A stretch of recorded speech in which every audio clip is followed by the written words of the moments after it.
남을 배려해주는 마음은 인간이 지닌 최고의 아름다움이다. 이러한 제목으로 말씀을 드리겠습니다. 미국 마이애미 롱비치 법정에서 실제로 있었던 실화라고 합니다. 이 실화 이야기를 토대로 말씀을 드리겠습니다. 남편 없이 홀로 두 아들을 키우며 정성을 다해 신앙심으로 살아가는 중년의 미국 여성분이 있었습니다. 어느 날 아들 형제가 동네 마당에서 전쟁 놀이를 하고 있었습니다.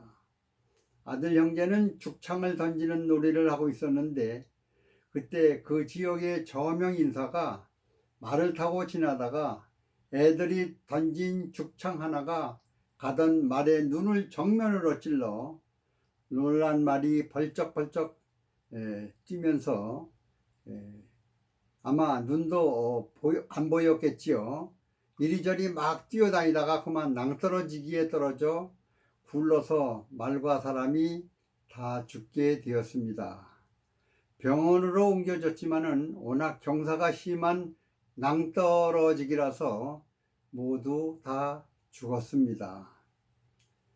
말에서 떨어져 죽은 사람도 문제인데 그 말도 세계에서 몇 마리밖에 없는 엄청 비싼 말이었다고 합니다. 두 아들이 재판을 받게 됩니다. 판사가 형제 둘에게 누구의 죽창이 그 말의 눈을 찔렀느냐고 물었습니다. 두 형제는 서로 자기의 죽창이 말의 눈을 찔렀다고 주장을 했습니다. 서로 자기가 범인이라고 자청을 했습니다. 판사가 마음씨 아름답고 형제의 우애가 남다른 것을 알고 그 형제의 어머니를 재판정에 불러 세웠습니다. 부인, 한 아들만 사형에 처하면 되는데 형제가 서로 자기 죽창이 말의 눈을 찔렀다고 주장하니 제가 판결을 내릴 수가 없네요. 부인이 한 아들을 정하도록 해 주십시오. 부인은 한참 침묵을 지키더니 기도를 하기 시작을 했습니다. 얼마 후 기도가 끝난 부인이 하는 말은 작은 아들을 사형에 처해 주십시오. 판사가 물었습니다. 왜 작은 아들입니까? 판사님, 큰 아들은 전처의 아들이고 작은 아들은 제가 낳은 아들이기 때문입니다. 아니 부인, 자기 몸으로 낳은 아들이 더 귀한데 살려야 되지 않겠습니까? 판사님 말씀이 옳은 말씀입니다.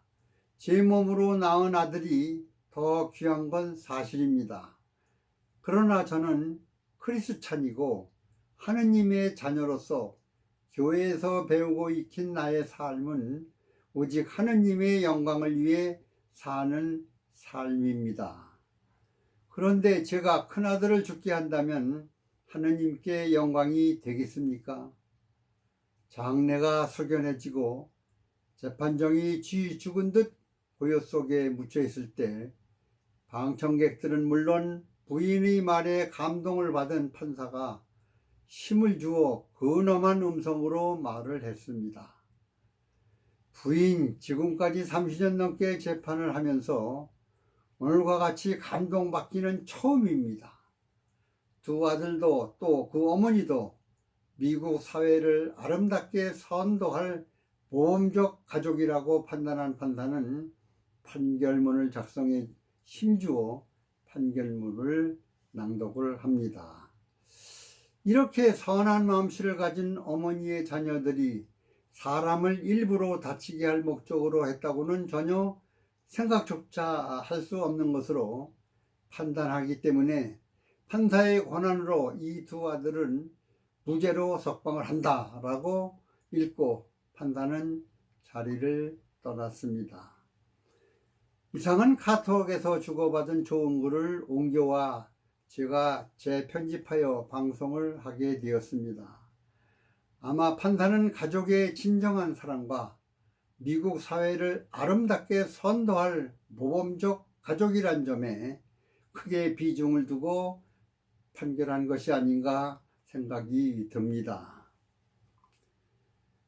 방송을 하는 저의 생각에도 두 아들의 아름답고 기특한 정신, 또 숭고한 신앙생활을 바탕으로 전처의 아들과 친자식을 함께 키우며 두 아들이 서로가 자기가 범인이라고 주장하기까지 교육한 엄마의 인성교육과 가정교육은 누구나 본받아야 할 것으로 생각이 듭니다.